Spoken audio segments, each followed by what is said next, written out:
бар асоси иттилои масъулини раёсати стандартизатсияи вилояти мухтори кӯҳистони Бадахшон, ташхиси маҳсулоти хӯрокворӣ дар давоми соли равон собит намуд, ки маблағи хизматрасонӣ дар муқоиса ба ҳамин давраи як соли пеш ба андозаи 74% афзоиш ёфтааст. ин дар ҳолест, ки аз миёни 64 намунаи маҳсулоти хӯрокворию кишоварзӣ дар рафти гузарондани санҷишҳои муштарак ба миқдори зиёда аз 500 килограмм анвои мухталифи маҳсулоти ғизоӣ аз муомилот боздошта шудааст, ки 310 литри онро машруботи спиртии ғайристандартӣ ташкил медиҳад. санҷишҳои раёсати мазкур асосан дар нуқтаҳои савдо, хӯроки умумӣ, амборҳо, бозор ва дигар нуқтаҳои хизматрасонии шаҳру ноҳияҳои вилоят гузаронида шудаанд. бо мақсади ошкор намудани қонунвайронкунӣ, оиди талаботи стандарти давлатӣ нисбати 70 нафар соҳибкор ба маблағи 23281 сомонӣ ҷаримаи маъмурӣ татбиқ карда шуд, ки нисбат ба давраи муқоисавии як соли пеш 70 адад ё худ 30% камтар мебошад.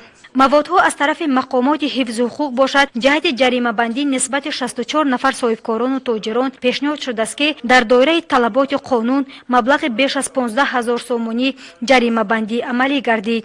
миқдори умумии ҷаримаи татбиқ гардида асосан дар ноҳияҳои ишкошуму дарвоз боло рафта, дар шаҳри Хорух ва навоии Ванҷу Рӯшон, Шуғнону Рошқала ва Мурғоб мутаносибан тамоюл ба камшавӣ ниҳодааст. муовини раиси вилояти мухтори кӯҳистони Бадахшон Имашозода Анвари Матшо дар пайи ҷаласаи корӣ бо кормандони раёсати стандартизатсия, метрология, сертификатсия ва нозироти савдои вилоят ҷиҳати тақвият додани фаъолияти назорати давлатӣ оид ба сифат ва бехатарии молу маҳсулот, пешгирии фурӯши маҳсулоти пассифату ғайристандартӣ ва дар мавридҳои алоҳида ба саломатии инсон зараровару хатарнок мароғ зоҳир намуд.